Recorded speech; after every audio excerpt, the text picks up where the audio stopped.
Hi, I'm Erin, and this is my first podcast for TECH380, Inventing the Future, and this week's topic is on the impacts of our technological advancements. So let's get started. Recently, I've been hyper aware of our society's obsession with technology. Walking through campus or sitting in class or even driving around town, everyone around seems to have their eyes glued on a device of some sort. People walk around heads facing downwards, fixated on their cell phones, completely oblivious to the world around them. As I sit in class, no one takes notes with a pen and paper. Their focus stays on the screen in front of them as they type away, hardly glancing up at the bigger screen in front of them, just long enough to read the information on the projector screen to regurgitate in a word processor.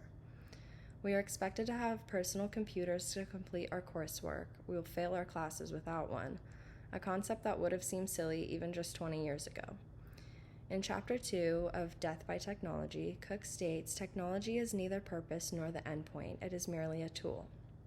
But as I type this script on my computer to digitally record a video podcast that needs to be submitted online for a class that will determine whether or not I graduate college, it seems a little bit ironic because as of right here and right now, my endpoint is depending on my possession of technology.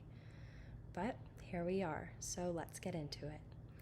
This reoccurring theme of technology merely being a tool that we have become so dependent on that it has evolved from a tool to a necessity is one that I saw throughout all of the materials for this module.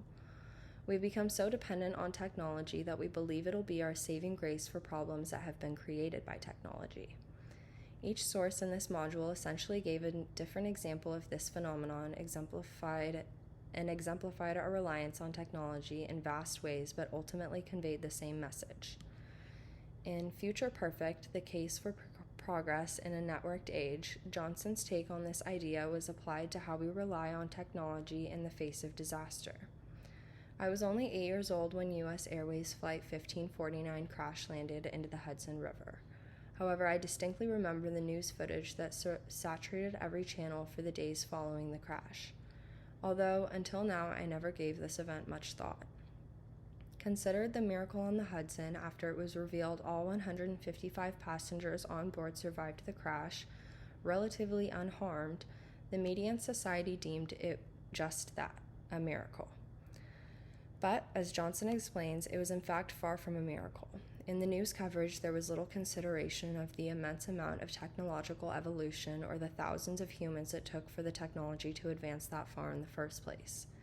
There was little acknowledgement for the thousands of hours and experience and training the pilot had to endure in order to know what to do in that situation. He was simply deemed a hero, as if he was a fantastical godlike being that used supernatural powers to safely land the plane. To put into perspective the role technology played in this scenario, Johnson states, "We underestimate the amount of steady progress that continues around us, and we misunderstand where that progress comes from. This is not to undermine the professionalism, grace, and tactfulness pilot Sullenberger handled an extremely difficult situation with. However, the crash landing was not a miracle. It was an example of the technological progress we have made as humans."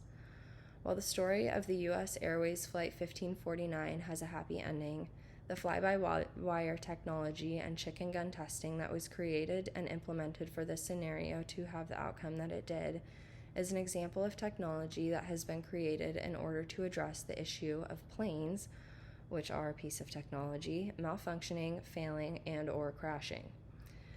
John Cook offers a different, more sinister perspective on technological evolution in Death by Technology. The road to hell is paved with good inventions, compared to Johnson's wholesome acknowledgement of the incredible power of the human brain and how far it has gotten us. Cook highlights the fact that we have become so dependent on technology that at this point it may be causing us more harm than good.